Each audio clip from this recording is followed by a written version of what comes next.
ಇದರಲ್ಲಿ ನೋಡ್ರಿ ಸಿದ್ದರಾಮಯ್ಯ ಅವರು ಅವತ್ತು ಹೇಳಿದ್ದಾರೆ, ಇದರಲ್ಲಿ ನಾನು ಮಾಡಿಲ್ಲ. ಮತ್ತೆ ಜೊತೆಗೆ ಅವ್ರಿಗೆ ಏನು ಈಗ 14 ಲಕ್ಷ ಕೊಟ್ಟಿದ್ರು ಅದನ್ನೇನು ಬೋಗಸ್ ಅಲ್ಲ. ಅವ್ರು 3 ಎಕರೆ ಜಮೀನು ಹೋಗಿತ್ತು, ಆ ಜಮೀನು ಬದಲು ಅವ್ರಿಗೆ ಸೈಟ್ ಕೊಟ್ಟಿದ್ದಾರೆ.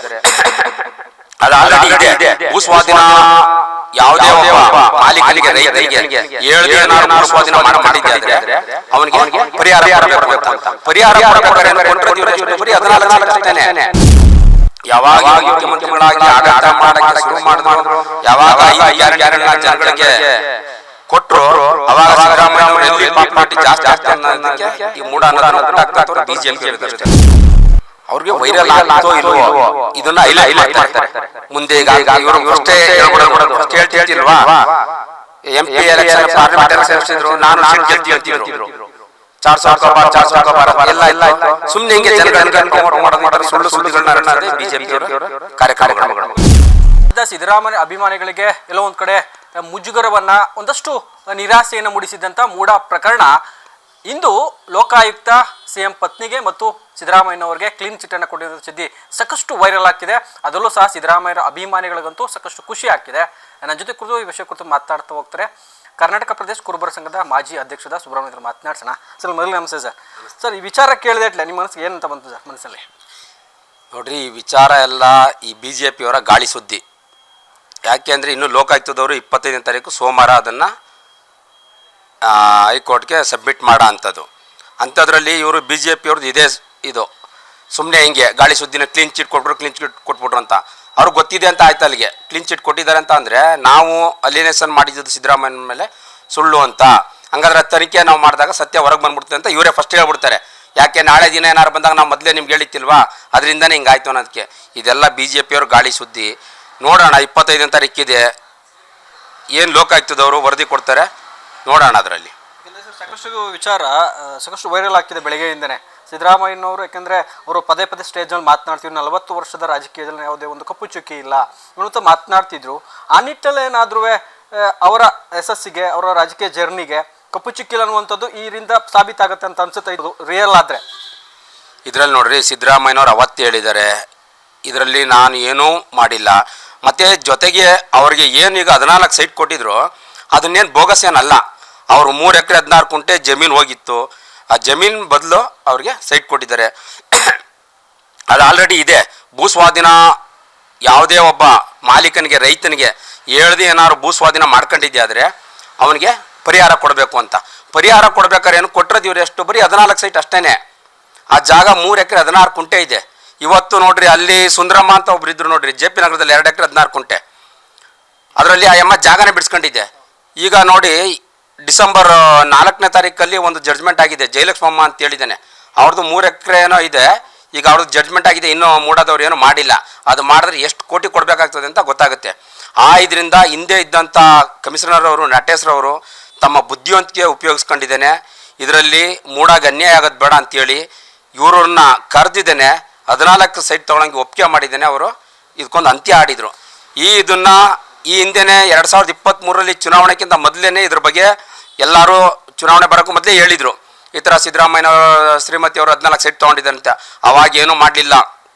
ಯಾವಾಗ ಇವರು ಮುಖ್ಯಮಂತ್ರಿಗಳಾಗಿ ಆಡಳಿತ ಮಾಡೋಕ್ಕೆ ಶುರು ಮಾಡಿದ್ರು, ಯಾವಾಗ 5 ಗ್ಯಾರಂಟಿಗಳನ್ನ ಜನಗಳಿಗೆ ಕೊಟ್ಟರು, ಆವಾಗ ಸಿದ್ದರಾಮಯ್ಯನವ್ರು ಎಲ್ಲಿ ಪಾಪ್ಯುಲಾರಿಟಿ ಜಾಸ್ತಿ ಆಗ್ತದೆ ಅನ್ನೋದಕ್ಕೆ ಈ ಮೂಢ ಅನ್ನೋದನ್ನ ಹುಟ್ಟಾಕ್ತಂಥವ್ರು BJP ಅವರು ಇದಷ್ಟೇ. ಪ್ರಮುಖವಾಗಿ ಇದೇ ವಿಚಾರವಾಗಿ ಸಿದ್ದರಾಮಯ್ಯನವರ ಮುಖ್ಯಮಂತ್ರಿ ಸ್ಥಾನ ಇಳಿಸಬೇಕು ಅನ್ನೋ ನಿಟ್ಟಿನಲ್ಲಿ BJP ಮತ್ತು JDSನವರು ಬೆಂಗಳೂರಿಂದ ಮೈಸೂರು ಮೂಡಾದವರೆಗೂ ಪಾದಯಾತ್ರೆ ಮಾಡಿದ್ರು. ಎಲ್ಲ ಮುಖಭಂಗ ಆಯ್ತಾ ಅಂತ ಅನಿಸ್ತಿದ್ಯಾ? ಹೌದು, 2 ಮಾತಿಲ್ಲ, ಮುಖಭಂಗ ಆಗಿದ್ರೆ. ಮತ್ತೆ ನೀವು ಅವತ್ತು ಪಾದಯಾತ್ರೆ ಮಾಡ್ಕೊಂಡ್ರೆ ನೋಡಿದ್ರೆ ನೀವು 5-6 ಸಾವಿರ ಜನ ಸೇರ್ಸೋಕ್ಕಾಗಿತ್ತಿಲ್ಲ.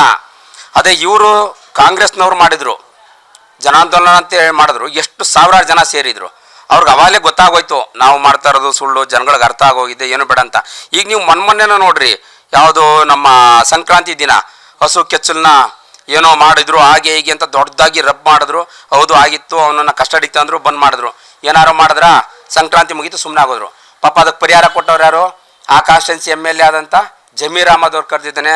ಅದ್ರ ಮಾಲೀಕ ಯಾರಿದ್ರು, ಅವ್ರಿಗೆ ಪರಿಹಾರ ಏನು ಬೇಕು ತಮ್ಮ ಕೈಲಾಗಂತ ಸಹಾಯ ಮಾಡಿದ್ರು. ಇವ್ರು ಅದನ್ನು ಮಾಡ್ಬೋದಾಗಿತ್ತಲ್ಲ, ಅದನ್ನು ಬಿಟ್ಬಿಟ್ರು. ಏನು ಜನಗಳಿಗೆ ಸಂಕ್ರಾಂತಿನಲ್ಲಿ ಹಿಂಗೆ ಮಾಡಿಬಿಟ್ರು, ಹಂಗೆ ಮಾಡಿದ್ರು. ಅದಕ್ಕೆ ಜೊತೆಗೆ ಬೇರೆ ಯಾರೋ ಒಬ್ಬರು ಸ್ವಾಮಿಗಳು ಬೇರೆ ಸೇರ್ಕೊಂಬಿಟ್ರು. ಈ ಥರ ಇವ್ರು ಪ್ರಮೋಟ್ ಮಾಡೋದು, ಜನಗಳಿಗೆ ಕರ್ನಾಟಕದ ಜನತೆಗಳನ್ನ ಸಿದ್ದರಾಮಯ್ಯವ್ರ ಮೇಲೆ ಎತ್ಕಟ್ಟೋದು, ಅದನ್ನು ಬಿಟ್ಟರೆ ಇವ್ರು ಯಾವುದನ್ನು ಮಾಡೋಕ್ಕೆ ಸಾಧ್ಯ ಇಲ್ಲ ಅವರು.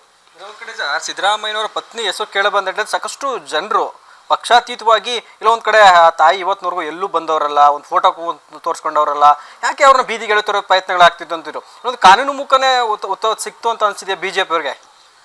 ಅವ್ರಿಗೆ ಅರಿವಾಗ್ಬಿಡ್ತು. ಮತ್ತು ಜೊತೆಗೆ ನೀವು ಹೇಳಿ ಸತ್ಯ, ಆ ಪಾರ್ವತಮ್ಮ ಅವರು ಕಳೆದ ಬಾರಿ 5 ವರ್ಷ ಸಿ ಎಮ್ ಆಗಿದ್ರು, ಅದಿಂದೇ ಉಪಮುಖ್ಯಮಂತ್ರಿಗಳಾಗಿದ್ದರು. ಹಾಲಿ ಈಗಲೂ ಮುಖ್ಯಮಂತ್ರಿಗಳಾಗಿದ್ದಾರೆ. ಒಂದು ದಿನ ಅಮ್ಮ ಬಂದಿದ್ದೀನಿ ಎಲ್ಲೂ ತೋರಿಸ್ಕೊಳ್ಳಲ್ಲ, ಏನೂ ಮಾಡಲ್ಲ, ತನ್ನ ಕೈಯಲ್ಲಾಗ ಉಪಕಾರನ ಮನೆಯಲ್ಲಿ ಮಾಡ್ಕೊಂಡಿದ್ದೀನಿ ಅವ್ರು ಇರೋ ಅಂಥವ್ರು. ಅವ್ರನ್ನ ಬೀದಿಗೆ ತಂದರು.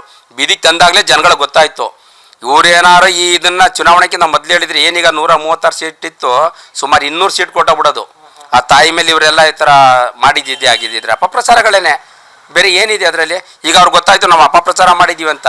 ಈಗ ಗೊತ್ತಾದ ತಕ್ಷಣ ಈಗ ಶುರು ಮಾಡಿದ್ದಾರೆ, ಓ ಕ್ಲೀನ್ ಚೀಟ್ ಕೊಟ್ಬಿಟ್ಟಿದೆ ಲೋಕಾಯುಕ್ತ ಅಂತ ಹೇಳಿದ್ದೇನೆ. ಆಯ್ತಪ್ಪ, ಕ್ಲೀನ್ ಚೀಟ್ ಇದು ಕೊಟ್ಟೈತೆ ಅಂತ ಇವ್ರು ಹೇಳ್ತಾ ಇದ್ರಲ್ಲ. ಇ ಡಿ ಏನು ಮಾಡ್ತು? 5,000 ಕೋಟಿ ಅಂತ ಹೇಳಿದ್ರು. ಇ ಡಿ ಅವ್ರು ಎಲ್ಲಿಗೆ ಬಂದ್ರೆ ಈಗ 300 ಕೋಟಿಗೆ ಬಂದು ನಿಂತಿದ್ದಾರೆ ಅಲ್ವಾ. ಆ ಥರ ಸುಮ್ಮನೆ ಇವ್ರಿಗೇನೋ ಒಂದು ಒಳ್ಳೆ ಕಾರ್ಯಕ್ರಮ ಕೊಡ್ತಾ ಇದ್ದಾರೆ. ಮುಂದಿನ ದಿನಗಳು ಈಗ ZP-TPಗಳು ಬರ್ತದೆ, ಎಲ್ಲಿ ನಮಗೆ ಅಲ್ಲೂ ಏನು ಸೀಟ್ ಸಿಗಲ್ಲ ಅನ್ನೋದಕ್ಕೆ ಇವರು ಈ ಥರ. ಮತ್ತು ಜೊತೆಗೆ ಅವ್ರು BJP-ನಲ್ಲಿ ಕಚ್ಚಾಟ ಇದೆ, ಅಲ್ಲಿ ರಾಜ್ಯಾಧ್ಯಕ್ಷನೇ ಇಳಿಸ್ಬೇಕು ಅಂತಿದ್ದಾರಲ್ಲ, ಅದನ್ನು ಜನಗಳ ಕಣ್ ತಪ್ಪಿಸಿ ಅವ್ರಿಗೆ ಯಾರು ಗೊತ್ತಾಗ್ದಿಲ್ಲ ಅನ್ನೋದಕ್ಕೋಸ್ಕರ ಈ ಥರ ಮಾಡ್ತಾ ಇದ್ದಾರೆ. ಪ್ರಮುಖವಾಗಿ ಸಿದ್ದರಾಮಯ್ಯ ಅಂತ ಬಂದಾಗ ಅಹಿಂದ ನಾಯಕರು ಸಾಕಷ್ಟು ಸರ್ವ ಸಮಾಜವನ್ನು ಕಟ್ಕೊಂಡು ಹೋಗ್ತಾರೆ. 5 ವರ್ಷ ಸಿ ಎಂ ಆಗಿದ್ದಾಗ ಸಾಕಷ್ಟು ಭಾಗ್ಯಗಳನ್ನ ಕೊಟ್ಟಿದ್ರು, ಈ ಬಾರಿ ಗ್ಯಾರಂಟಿಗಳನ್ನ ಕೊಟ್ಟಿದ್ದಾರೆ ಅನ್ನೋದ್ರ ಜೊತೆಗೆ ಎಲ್ಲೊಂದು ಕಡೆ ಸಿದ್ದರಾಮಯ್ಯನವರು ಇಳಿಸಲೇಬೇಕು ಅನ್ನುವಂಥದ್ದು ಸಾಕಷ್ಟು ಒತ್ತಡ ಇತ್ತು. ಎಲ್ಲರೂ ಸಹ ಒತ್ತಡಗಳಾಗ್ತಿದ್ರು ಪಕ್ಷಾತೀತವಾಗಿ. ಎಲ್ಲ ಅನಿಸ್ತಿದೆ ನಿಮಗೆ ಇಂಥ ಹಗರಣಗಳಿಂದ ಮುಕ್ತರಾಗಿ ಬಂದಾಗ ಸಿದ್ದರಾಮಯ್ಯವರು ಮತ್ತಷ್ಟು ಗಟ್ಟಿ ಆಗ್ತಿದೆ ಅಂತ ಅನಿಸ್ತಿದೆ ನಿಮಗೆ? ಸಿದ್ದರಾಮಯ್ಯನವ್ರು ಅವತ್ತು ಹೇಳಿದ್ರು ನಮ್ದು ಏನು ಪಾತ್ರ ಅಲ್ಲ, ಏನು ತನಿಖೆ ಬೇಕಾದ್ರೂ ಮಾಡಿ ಅಂತ. ನೋಡ್ರಿ, ಒಬ್ಬ ಮುಖ್ಯಮಂತ್ರಿಯಾಗಿ ಲೋಕಾಯುಕ್ತ ತನಿಖೆಗೆ ಬರ್ತಾರೆ. ಕರೆದಾಗ ಯಾರು ಬಂದಿದ್ರು? ತಪ್ಪು ಮಾಡಿದ್ರೆ ಬರೋಕ್ಕೆ ಸಾಧ್ಯ ಇದೆಯಾ? ನಾನೇನೂ ಮಾಡಿಲ್ಲ ಅಂತ ಗೊತ್ತಿದ್ದು, ಅದಕ್ಕೋಸ್ಕರನೇ ಬಂದಿದ್ರು. ಅವರು ಅವತ್ತಿಂದನೂ ಗೊತ್ತು ಇದರಲ್ಲಿ ಏನೂ ಅನ್ಯಾಯ ಆಗಿಲ್ಲ, ಅನ್ಯಾಯನ ನನಗೆ ಇವ್ರು ಮಾಡ್ತಾ ಇದ್ದಾರೆ, ನನ್ನ ಮೇಲೆ ದೋಷಗಳನ್ನ ರೂಪರೇಷಗಳನ್ನ ಸೃಷ್ಟಿ ಮಾಡಿ ಇದನ್ನು ಮಾಡ್ತಾ ಇದ್ದಾರೆ ಅಂತ. ಅವ್ರಿಗೆ ಗೊತ್ತಿತ್ತು ಇದು ನಾನೇನು ಅನ್ಯಾಯ ಮಾಡಿಲ್ಲ, ನನಗೆ ಜಯ ಸಿಕ್ಕೇ ಸಿಗುತ್ತೆ ಅಂತ. ಅದರಿಂದ ಜಯ ಸಿಗ್ಬೋದು, ಅವ್ರಿಗೆ ಗೊತ್ತಿದೆ. ಬಟ್ ಇವರು ಇದನ್ನೆಲ್ಲನೂ ಕ್ರಿಯೇಟ್ ಮಾಡ್ತಾ ಇದ್ದಾರೆ. ಈಗ ಈ ಸುದ್ದಿನೂ BJP ಕ್ರಿಯೇಟ್ ಮಾಡಿದ್ರೆ ಅಂತ ಅಂತೀರಿ. ಈಗ ಲೋಕಾಯುಕ್ತ ಕ್ಲೀನ್ ಚೀಟ್ ಕೊಟ್ಟಿರೋದನ್ನ ಹೌದೌದು, ಇನ್ನು ಲೋಕಾಯುಕ್ತ ಏನು ಅಂತಾನೆ ಸಬ್ಮಿಟ್ ಮಾಡಿಲ್ಲ, ಆಗಲೇ ಇವ್ರು ಶುರು ಮಾಡ್ತಾ ಇದ್ದಾರೆ ಕ್ಲೀನ್ ಚೀಟ್ ಕೊಟ್ಬಿಟ್ಟಿದ್ದಾರೆ ಆಗೋಗಿದೆ ಅಂತ. ಎಲ್ಲಾಗಿದೆ ಆ ಥರ? ಎಲ್ಲೂ ಆಗಿಲ್ಲ. ಅವ್ರ ಪಾಪ ಅವರು 25ಕ್ಕೆ ಮಾಡಬೇಕು, ಅಲ್ಲಿ ಏನು 27ಕ್ಕೆ CBI ಕೊಡಬೇಕು ಅಂತ ಇದ್ದಿದೆಯಲ್ಲ, ಅದಕ್ಕೋಸ್ಕರ ಇವರು ಇದು ಹೀಗಾಗಿದೆ ಹಾಗಾಗಿದೆ ಅಂತ ಹೇಳೋಕ್ಕೆ ಕೋರ್ಟ್ಗೆ ಒಂದು ತಪ್ಪುದಾರಿ ಎಳೆಯೋಕ್ಕೋಸ್ಕರ ಈ ಥರ ಮಾಡ್ತಾ ಇದ್ದಾರೆ. ಯಾಕೆಂದರೆ ಲೋಕಾಯುಕ್ತ ಬಂತು ರಾಜ್ಯ ಸರ್ಕಾರದ ಅಂಡರ್ಲೇ ಬರುವಂಥ ಸಂಸ್ಥೆ ಅದು. ಇದು ರಾಜ್ಯ ಸರ್ಕಾರಕ್ಕೆ ಗೊತ್ತಿಲ್ಲದೆ ನನಗೆ BJP ಯಾವ ಥರ ವೈರಲ್ ಆಯಿತು ಅನ್ನುವಂಥದ್ದು. ಅವ್ರಿಗೆ ವೈರಲ್ ಆಗ್ತೋ ಇಲ್ವೋ ಇದನ್ನು ಹೈಲೈಟ್ ಮಾಡ್ತಾರೆ. ಮುಂದೆ ಈಗಾಗುತ್ತೆ ಇವರು ಫಸ್ಟೇ ಹೇಳ್ಬಿಡೋದು. ಫಸ್ಟ್ ಹೇಳ್ತಿತ್ತಿಲ್ವಾ, MP ಎಲೆಕ್ಷನ್, ಪಾರ್ಲಿಮೆಂಟ್ ಎಲೆಕ್ಷನ್ ಎಷ್ಟಿದ್ರು, 400 ಸೀಟ್ ಗೆಲ್ತೀವಿ ಅಂತಿದ್ರು. 400 ಕಾ ಬಾರ್ ಅಂತ ಎಲ್ಲಾಯಿತು? ಸುಮ್ಮನೆ ಹಿಂಗೆ ಜನಗಳಿಗೆ ಪ್ರಮೋಟ್ ಮಾಡೋದು, ಈ ಥರ ಸುಳ್ಳು ಸುದ್ದಿಗಳನ್ನ ಹರಡಿಸೋದೇ BJP ಅವರ ಕಾರ್ಯಕ್ರಮಗಳು. ಒಂದು ವೇಳೆ ಸರ್ ಇದು ಒಳ್ಳೇದಾದರೆ ಎಲ್ಲೊಂದು ಕಡೆ ಸಿಹಿ ಸುದ್ದಿ ಸಿಕ್ತು ಅಂತ ಅನಿಸುತ್ತೆ ಅಭಿಮಾನಿಗಳಿಗೆ, ಹಿತೈಷಿಗಳಿಗೆಲ್ಲ. ಇಲ್ಲಿ ಏನು ಆ ಥರ ಆದರೆ ಸತ್ಯಕ್ಕೆ ಜಯ ಸಿಕ್ಕಿದೆ ಅಂತಲೇ ಹೊರತು ಬೇರೆ ಏನು ಸಿಹಿ ಕೊಡೋ ಅಂಥದ್ದು ಏನಿಲ್ಲ. ಇದರಲ್ಲಿ ಏನು ಸತ್ಯ ಇದೆ ಅದು ಹೊರಗೆ ಬಂದಿದೆ, ಬೇರೆ ಏನಿದೆ ಅದರ ಸಿಹಿ ಅಂಥದ್ದೇನಿದೆ ಅವ್ರಿಗೆ ಮಂದಟ್ಟಾಗಬೇಕು. ಯಾರು ಈಗ ಇದ್ರ ಹಿಂದೆ ಹೋಗಿದ್ರಲ್ಲ BJP ಅವರು, ಅವ್ರಿಗೆ. ಅಂದರೆ ಇದು ಪ್ರಮುಖವಾಗಿ ಕಾನೂನು ಮುಖಾಂತರ ಉತ್ತರ ಕೊಡೋ ಪ್ರಯತ್ನಗಳಾಗಿದೆ ಅನ್ನುವಂಥದ್ದು. ಕಾನೂನಲ್ಲೇ ಜಯ ಸಿಕ್ಕಿದ್ರೆ ಬೇರೆಯವ್ರಿಗೆ ಅರಿವು ಆಗ್ತದೆ. ಮುಂದಿನ ದಿನಗಳಲ್ಲಿ ನಾವು ಮಾಡ್ತಾ ಇರೋದು ತಪ್ಪು, ಇನ್ನು ಮುಂದೆ ಮಾಡಬಾರ್ದು ಅಂತ ಹೇಳಿದ್ದೇನೆ. ಇದಿಷ್ಟು ಸುಬ್ರಹ್ಮಣ್ಯ ಅವರ ಮಾತಾಗಿರುವಂಥ ಎಲ್ಲೊಂದು ಕಡೆ ಮೂಢ ವಿಚಾರ ಇದೆಯಲ್ಲ, ಇದು ಸಾಕಷ್ಟು ಚರ್ಚೆ ಆಗ್ತಿತ್ತು. ಎಲ್ಲೊಂದು ಕಡೆ ಲೋಕಾಯುಕ್ತರು ಕ್ಲೀನ್ ಸಿಟ್ಟನ್ನು ಕೊಟ್ಟಿದ್ದಾರೆ CM ಅವ್ರ ಪತ್ನಿಗೆ ಅನ್ನುವಂಥ ಸಹ BJP ಅವರೇ ಇದನ್ನು ವೈರಲ್ ಮಾಡ್ತಿದ್ದಾರೆ. ಯಾಕೆಂದರೆ ಈ ಮುಂದಿನ ದಿನಗಳದು ಸತ್ಯ ಆಗುವ ಹಿನ್ನೆಲೆ ಇರುವುದರಿಂದ ಅದನ್ನು ವೈರಲ್ ಮಾಡ್ತಿರುವಂಥ ಮಾತುಗಳನ್ನ ಹೇಳ್ತಿರುವಂಥದ್ದು. ಒಟ್ಟಾರೆಯಾಗಿ ಲೋಕಾಯುಕ್ತ CM ಮತ್ತು ಪತ್ನಿಗೆ ಕ್ಲೀನ್ ಚಿಟ್ಟನ್ನು ಕೊಟ್ಟರೆ ಎಲ್ಲೋ ಒಂದು ಕಡೆ ಮೂಢ ಹಗರಣ ಇದೆಯಲ್ಲ, ಅದು ಮತ್ತಷ್ಟು ಬೇರೆ ತಿರುವನ್ನು ಪಡೆಯುವ ಪ್ರಯತ್ನಗಳು ಸಹ ಸಾಧ್ಯತೆ ದಟ್ಟವಾಗಿ ಕಾಡ್ತಾ ಇರುವಂಥದ್ದು. ಕ್ಯಾಮ್ರಾಮನ್ ಮಣಿಕಂಡ ಜೊತೆ ಬೇರೆಗೌಡ, ನನ್ನೂರ ನ್ಯೂಸ್, ಮೈಸೂರು.